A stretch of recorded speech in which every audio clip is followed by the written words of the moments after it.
পঞ্চম শ্রেণী তোমাদের যে থার্ড ইউনিট টেস্ট হবে, সেই থার্ড ইউনিট টেস্টের গণিত বিষয়ের রায় ও মার্টিন যে প্রশ্নচিত্র আছে তার 2 নম্বর স্কুল পর্যন্ত কমপ্লিট করে ফেলেছি অলরেডি। চ্যানেলে কিন্তু ভিডিওগুলো আছে।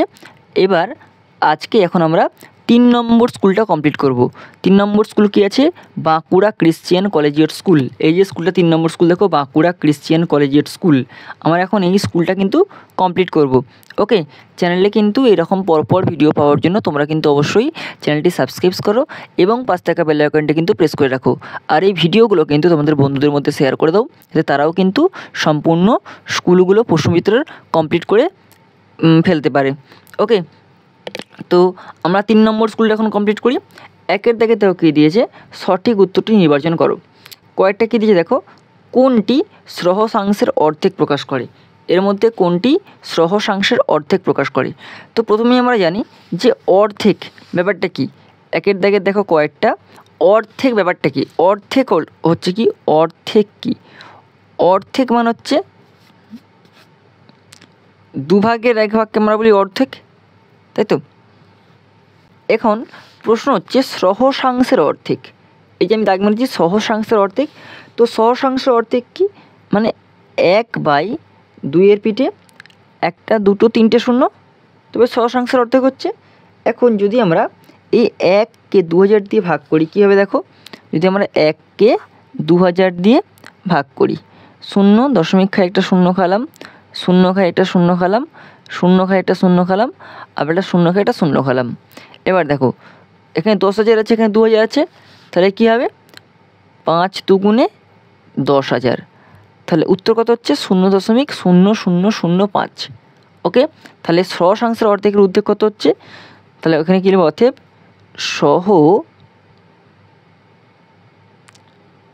সহস্রাংশের অর্ধেক সমান 0.0005।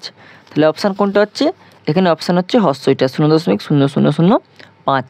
ওকে, এরপরে ক্ষয়টা দেখো, ঐকিক নিয়মে যে সংখ্যাটি আবশ্যক তা হলো। ঐকিক নিয়মের ক্ষেত্রে কিন্তু এই যে এই একটা কিন্তু অবশ্যই দরকার। ওকে, এরপর চলে আসো এই দিকে গয়েরটা দেখো। গয়েরটা কী দিয়েছে?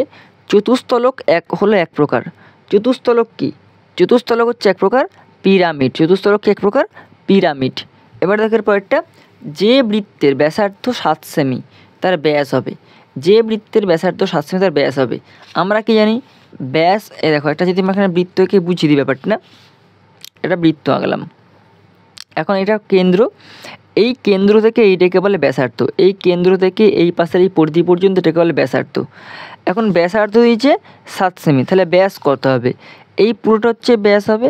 তাহলে এইটা যদি 7 সেমি হয় তাহলে ব্যাসটা দ্বিগুণ হবে, তাহলে 2 × 7 সেমি, তাহলে কত হবে 7 দুগুণে 14 সেমি। এখানে দেখো উত্তর আছে, দেখো 14 সেমি, দেখো হস্যই উত্তরটা 14 সেমি। ওকে, এরপরে চলে আসো এটা, কোন সেটটি ত্রিভুজ আঁকার জন্য উপযুক্ত? ওকে, এখন এই যেখানে 1, 2, 3, 4 এই 4টে সেট দিয়েছে, এর মধ্যে কোন সেটটা ত্রিভুজ আঁকার জন্য উপযুক্ত? দেখো আমরা যদি 5 + 6 একটা দেখো যোগ করি, 5 + 6 11 হচ্ছে, আর 10 হচ্ছে, শেষ বাহুটা 10 হচ্ছে। তাহলে শেষ বাহু অপেক্ষা এই দুটো বাহু বড়, এই দুটো বাহু বড় হচ্ছে, তাহলে এইটাই একমাত্র এইটা হচ্ছে কি ত্রিভুজ আঁকার জন্য সম্ভব, কারণ এইগুলো কিন্তু আর সম্ভব নয়। ওকে, এবার চলে আসো 2 দাগের নিচের প্রশ্নগুলোর উত্তর দাও। কয়েকটা, জিনিসের দাম, জিনিসের সংখ্যা ও তার দামের মধ্যে কী ধরনের সম্পর্ক তা লেখো। জিনিসের দাম আর তার জিনিসের সংখ্যা ও তার দামের মধ্যে কিন্তু সরল সম্পর্ক হবে, সরল সম্পর্ক হবে। ওকে, কয়েকটা, তোমার গণিত বইটি কী ধরনের ঘনবস্তু? এটা হবে আয়ত ঘনকার। এটা কী হবে? আয়ত ঘনাকার। ওকে, গয়েরটা দেখো 0.4 ও 0.004 এদের মধ্যে কোনটি বড়? এরকম করে দেখো করে নিই আমরা গয়েরটা। 0.4 আর 0.04 এর মধ্যে কোনটা বড়? তাহলে 0.4 তুলে 1, 4 জন্য একটা 0, আর 0.04 তুলে 1, 0 জন্য একটা 0, 4 জন্য একটা 0। ওকে, এখন দেখো এই যে নিচের এইগুলো এখানে যেহেতু 100 আছে এখানেও 100 করতে হবে। এখানে 100 করতে গেলে কী করতে হবে, এখানে একটা শূন্য খাতে হবে। যদি নিচে শূন্য খায় তাহলে উপরে একটা শূন্য খাতে হবে। এখন বলো কোনটা বড় কোনটা ছোটো, 40/100 ছোটো না বড়, না 4/100 ছোটো না বড়? তাহলে বড় হচ্ছে 40/100, তাহলে 40/100 হচ্ছে বড় আর 4/100 হচ্ছে ছোটো। তাহলে 0.4 হচ্ছে বড় আর 0.04 হচ্ছে ছোটো। এইভাবে কিন্তু অঙ্কটা কমপ্লিট করবে তোমরা। ওকে, এরপরের প্রশ্ন দেখো কী দিয়েছে ঘরটা, 2356.02 এর সহসাংশ অঙ্কটির মান কত? দেখো 2356 দিয়েছে, এখানে করে নিচ্ছি। দেখো 2356.02 এই অঙ্কটা দিয়েছে। এখন এর মধ্যে দেখো এটা হচ্ছে একক, এটা দশক, এটা শতক, এইটা হাজার। আবার এর পাশে এটা হচ্ছে দশাংশ, এই শূন্যটা হচ্ছে দশাংশ, এটা শতাংশ, আর এইটা এরপরে যে সংখ্যাটা থাকবে এখানে বসবে সেটা হচ্ছে সহসাংশ। ওকে, এইখানে কোনো সংখ্যা দিয়ে আছে কি? কোনো সংখ্যা দেওয়া নেই, তাহলে ধরো শূন্য ধরলাম এখানে আমরা। তাহলে এখানে কত উত্তর হবে? এখানে হবে সহসাংশ অঙ্কটির মান হবে 0। একটা দেখো, বৃত্তের বৃহত্তম চাপের নাম কি? বৃত্তের বৃহত্তম চাপের নাম কি? এটা হবে পরিধি। এটা কী হবে? পরিধি। ওকে, কোন মাপার একক কি? কোন মাপার একক হচ্ছে ডিগ্রি। আমরা প্রতিটা কোণ যখন মাপি তখন কিন্তু ডিগ্রির সাহায্যে মাপি। ওকে, এবার চলে আসো 3 দাগের। 3 দাগের কয়েকটা কী দিয়েছে দেখো, 3 দাগের কয়েকটা দেখো কী দিয়েছে, 0.1 গুণিত 0.1 গুণিত 0.1 সমান কত? তাহলে 0.1 সঙ্গে প্রথমে 0.1 গুণ করব। গুণ করলে কত বেরোবে? 1 1 1 1 0 0 গুণিত 0 1 0 0 0 0 1 0 0। দশমিকের পরে কটা সংখ্যা আছে? একটা দুটো, তাহলে একটা দুটোর পরে এখানে দশমিক বসাবো। এতে আবার কি করতে বলছে? 0.1 গুণ করতে বলছে। 0.1 বসে আবার গুণ করব। 1 1 1 1 0 0 1 0 0 গুণ চিহ্ন দাও। 0 1 0 0 0 0 আবার 0 0 0 আবার দাগ টানো। এখানে 1 সোজা 1 বসালাম, 0 সোজা 0 0 সোজা 0 আবার 0 সোজা 0। এখানে দেখো দশমিকের পর কটা সংখ্যা আছে? একটা দুটো তিনটে, তাহলে একটা দুটো তিনটে, তাহলে কত উত্তর হচ্ছে? 0.001। তাহলে কত উত্তর হবে এখানে? 0.001। এবার ক্ষয়টা দেখো, ক্ষয়ের অঙ্কটা কী দিয়েছে? সমকোণী ত্রিভুজের একটি কোণ সূক্ষ্মকোণ 55 ডিগ্রি হলে অপর কোণটি কত? তাহলে একটি কোণ যদি সূক্ষ্মকোণ 55 ডিগ্রি হয় তাহলে অপর কোণটা কত হবে? তাহলে 90 ডিগ্রি থেকে 55 ডিগ্রি বিয়োগ করতে হবে। বিয়োগ করলে কত হবে? এখানে 35 ডিগ্রি কিন্তু উত্তর বেরোবে। ওকে,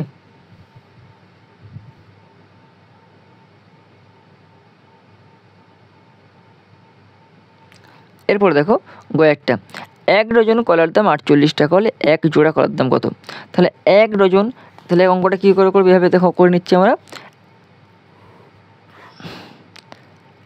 1 ডজন, 1 ডজন সমান কত? 12টা। তাহলে 12টা কলার দাম কত বলেছে? 12টা কলার দাম বলছে 48 টাকা। তাহলে 12টা কলার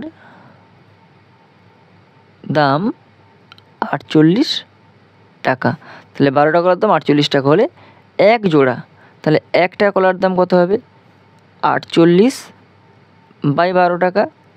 তাহলে 48কে বড় দিয়ে কাটাকুটি করলে 4 12 48, তাহলে কত হচ্ছে? 4 টাকা। তাহলে একটা কলার দাম হচ্ছে 4 টাকা। এখন 1 জোড়া কলার দাম কত বলছে? 1 জোড়া সমান 2 পিস, তাই তো? 1 জোড়া সমান 2 পিস, তাহলে 2 পিস কলার দাম কত হবে? 1 পিস কলার দাম 4 টাকা হলে অতএব 2 পিস কলার দাম 2 গুণিত 4 টাকা সমান 4 দুগুণে 8 টাকা। তাহলে 2 পিস কলার দাম কত হলো? 8 টাকা। এইভাবে কিন্তু অঙ্কটা বুঝে বুঝে করবে, সেখানে স্যার বুঝতে পারে। তাহলে এখানে কী লিখবে? 8 টাকা। ওকে, এবার চলে আসি ঘরেরটা। একটি চাকা 17 বার ঘুরলে 170 মিটার যাই, তাহলে 1700 মিটার যেতে চাকাটি কতবার ঘুরবে? আবার দেখো এটা ঐকিক নিয়ম দিয়েছে, এখানে করে নিচ্ছি আমরা। এখানে হবে মিটার পদে যাই, মিটার পর্যায় আর চাকা ঘোরে। ওকে, তাহলে 170 মিটার পর্যায় 17 বার চাকা ঘোরে। তাহলে 1700 মিটার পর্যায়ে কতবার চাকা ঘোরে এটা অঙ্ক দিয়েছে। তাহলে কি লিখব, 170 মিটার পথ যেতে চাকা ঘোরে 17 বার। তাহলে 1 মিটার পথ যেতে চাকা কতবার ঘুরবে, 17/170 বার। তাহলে 1700 মিটার পথ যেতে কতবার ঘুরবে চাকা, 17/170 গুণিত 1700। এবার দেখো একটা শূন্য কেটে দাও, 17 কেটে দাও, তাহলে কত হচ্ছে 170। অতএব 170 বার ঘোরে। তাহলে কতবার ঘুরবে, এখানে অঙ্ক হচ্ছে 170 বার। তাহলে কত লিখবে এখানে, 170 বার ঘুরবে। ওকে, এবার উঙ্গারটা চলে আসো। 3.741 3.741 সমান 3 + 7/a 4 + b plus 4/b plus 1/c হলে এবিসির মান কত। এখানে এবিসির মান কত হবে, এখানে দেখো 7/10 7/100 আর এই 4/100 1/1000 হবে উত্তর, 1000 হয়ে গেল। এবার চয়টা দেখো, 4 জন লোক একটি কাজ 6 দিনে শেষ করতে পারে। কাজটি একদিনে শেষ করতে কতজন লোকের প্রয়োজন। আবার একটা কি নিয়ম দিয়েছে, দিনজনের। তাহলে কি লিখবে, দিন আর জন। ওকে, এভাবে লিখে নেবে কিন্তু, দিন আর জন। তাহলে 6 দিন করে 4 জন লোক, একদিনে কতজন লোক লাগবে। তাহলে কি হবে এই অঙ্কটা, 6 দিনে কাজ শেষ করে 4 জন। তাহলে একদিনে কাজ শেষ করে 4 গুণিত 6 জন, 4 6 কত 24 জন। তাহলে একদিনে কত কাজ শেষ করবে, কতজন, 24 জনে। ওকে, হয়ে গেল। এবার চলে আসো 6টা। প্রদত্ত চিত্রে ত্রিভুজ এবিসির মান কত। ত্রিভুজ এবিসির মান হচ্ছে 180 ডিগ্রি। ওকে, এখন কোন দুটির বাহু দুটির নাম লেখো। দুটি বাহু হচ্ছে, একটি বাহু হচ্ছে এবি আর একটা হচ্ছে বাহু হচ্ছে বিসি। ওকে, এবার দেখো বর্গের জোরটা। সমকেন্দ্রিক বৃত্ত কাকে বলে। সমকেন্দ্রিক বৃত্ত কাকে বলে আমরা লিখে নিই পর পৃষ্ঠাতে। দেখো, সমকেন্দ্রিক বৃত্ত। ওকে, কী লিখব আমরা, 2 বা ততোধিক বৃত্ত যা একই বিন্দুতে কেন্দ্রীভূত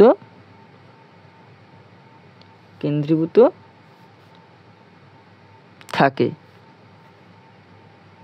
তাকে সমকেন্দ্রীয় বৃত্ত বলে। তাহলে 2 বা ততোধিক বৃত্ত যা একই বিন্দুতে কেন্দ্রীভূত থাকে তাকে সমকেন্দ্রীয় বৃত্ত বলে। যেমন আমি এটা শিখিয়ে দিই, ধরো একটা কেন্দ্র আঁকলাম, একটা বৃত্ত করা হলো। এই বৃত্তের যে চাপটা আছে, মানে এই যে বৃত্তের পরিধিটা আছে, এই বৃত্তচাপের মতোই একই কেন্দ্রকে কেন্দ্র করে আরেকটা বৃত্ত করা হলো, আবার আরেকটা এরকম বৃত্ত করা হতো। এরকম অসংখ্য বৃত্ত হতে পারে, ঠিক আছে, 2 বা ততোধিক, মানে 2 বা 2 এর বেশি। ওকে, তখন আমরা কী বলবো, একে সমকেন্দ্রীয় বা সমকেন্দ্রিক বৃত্ত বলবো। ওকে, তাহলে আমাদের 3 পর্যন্ত কমপ্লিট হয়ে গেল। এবার 4 দাগের যে বড় প্রশ্নগুলো আছে এগুলো পেতে তোমরা কিন্তু অবশ্যই চ্যানেলটি সাবস্ক্রাইব করো এবং পাশে থাকা বেল আইকনটা কিন্তু প্রেস করে রাখো।